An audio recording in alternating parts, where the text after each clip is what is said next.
बिस्मिल्लाहिर्रहमानिर्रहीम। बेटा आज हम बहुत ही अहम मेथड पढ़ने वाले हैं जिसका नाम है के method.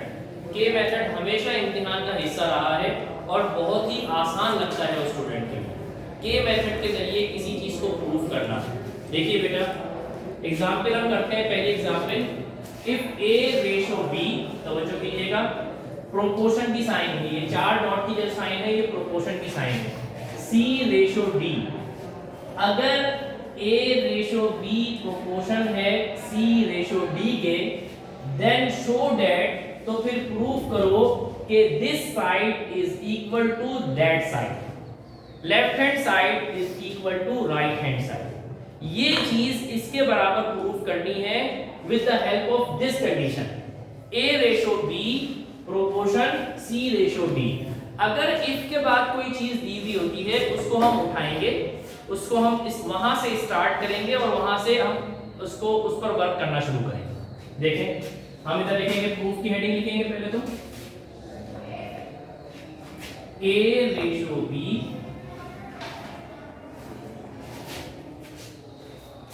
We have A ratio B proportion C ratio D। बेटा रेशो को हम अपॉन में लिख सकते हैं, ये आपने पढ़ा हुआ है ना। रेशो को क्या लिख सकते हैं? अपॉन में, A upon B। C ratio D को क्या लिख सकते हैं? C upon D।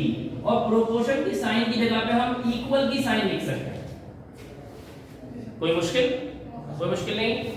A upon B proportion की साइन की जगह पे equal to C ratio D की जगह पे C अपॉन D। बेटा अब A अपॉन B बराबर है C अपॉन D के, हम इसको बराबर ले लेते हैं K के। और क्यों लेते हैं? हम इसको सपोज करते हैं।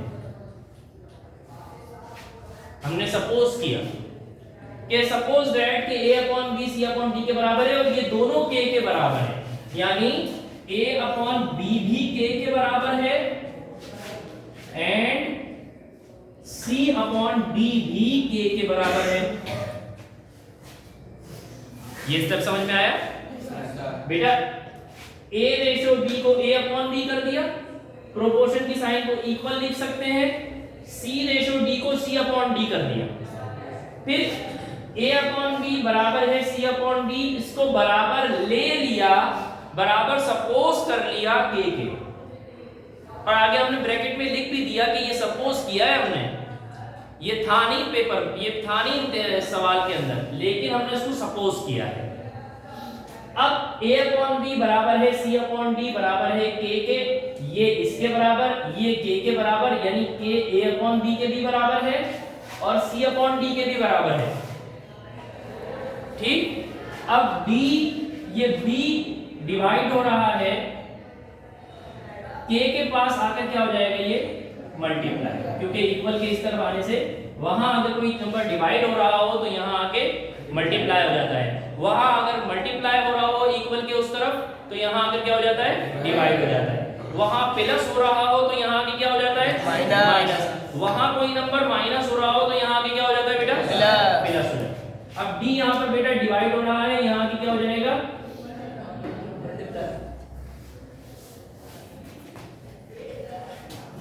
ये D के बन गया और इसको हम B के बोल देते हैं, B के। ठीक, अब A का आंसर क्या आया? B के, C का आंसर क्या आया? D के। अब हम लेफ्ट हैंड साइड उठाते हैं। यहां से पहले हमने क्या है, इफ के बाद जो नंबर, जो वैल्यू, जो चीज, जो कंडीशन हमें दी हुई थी उसको लेके हमने A और C का आंसर निकाल लिया। अब हम लेफ्ट हैंड साइड उठाते हैं, taking left hand side. Left hand side बराबर है 8A माइनस 5B अपॉन, क्या लिखा है नीचे? 8A plus 5B। बेटा अब इसमें हम A की वैल्यू पुट करते हैं जो हमारे पास मौजूद थी, put A is equals to BK। ठीक,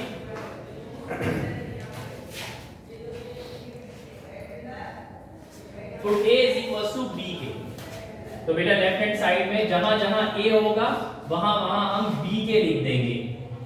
8 a की जगह पे क्या लिखेंगे b के, माइनस 5b अपनी जगह पे बेटा, फिर 8 है a की जगह पे b के, माइनस की नहीं अब प्लस है 5b। मेरा बेटा 8b के आपस में मल्टीप्लाई होंगे तो कोई फर्क तो नहीं पड़ेगा, बस एक साथ लिख दो 8b के। बेटा इसमें भी b है और यहां भी b है, इन दोनों में से b कॉमन निकाल लेते हैं, क्या बचेगा अंदर 8k माइनस और क्या बचेगा बेटा 5 नहीं b तो कॉमन निकाल लिया ना बेटा, यहां कॉमन निकाल, सिर्फ क्या बचेगा 5 बचेगा अपॉन में।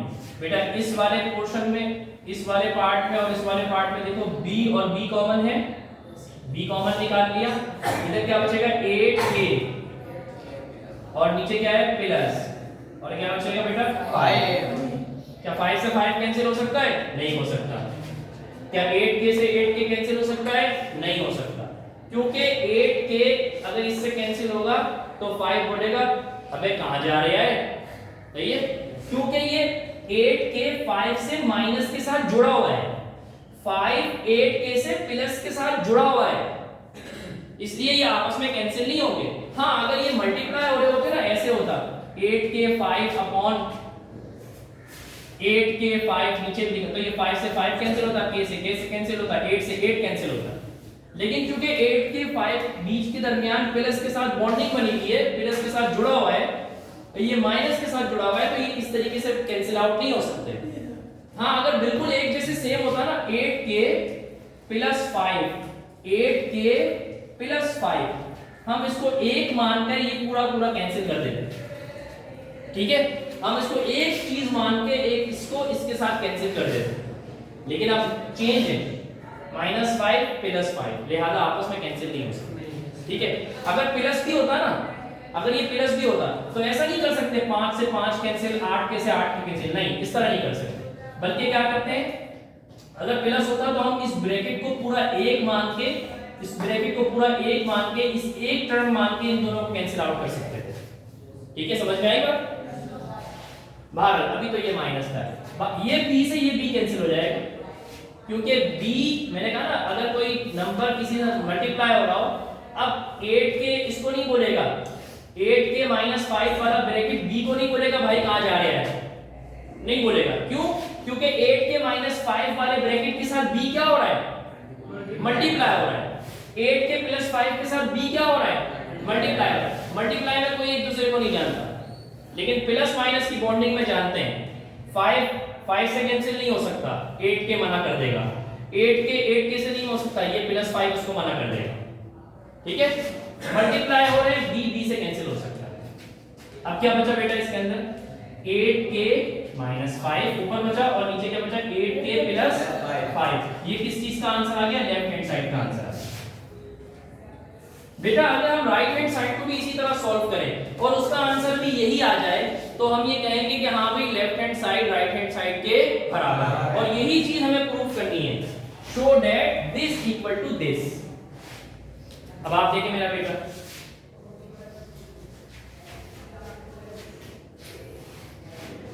Now right hand side,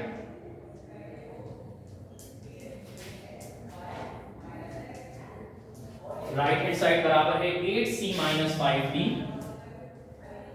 upon 8c + 5d।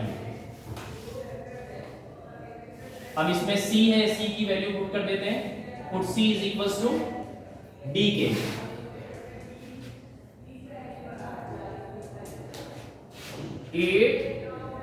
dk -5d 8 dk plus 5d। बेटा आप इस वाली टर्म में और इस वाली टर्म में क्या चीज कॉमन नजर आ रही है आपको, d, तो d कॉमन ले लेंगे बेटा।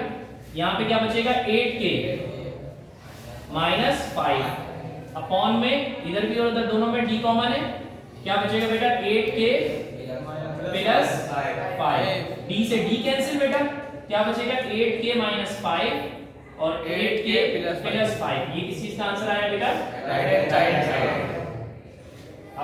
हैंड साइड और राइट हैंड साइड को देखें, दोनों बराबर आ रहे हैं, तो आप कहेंगे फ्रॉम इक्वेशन 1, इसको इक्वेशन 1 का नाम दे दें, इसको इक्वेशन 2 का नाम दे दें, और हम यहाँ लिखेंगे from equation 1 and equation 2 left hand side बराबर है राइट हैंड साइड। बेटा ये आज के मेथड का पहला सवाल हमने करवाया है, इंशाल्लाह इसके बहुत सारे सवाल हम करवाएंगे। जज़ाकल्लाह खैर।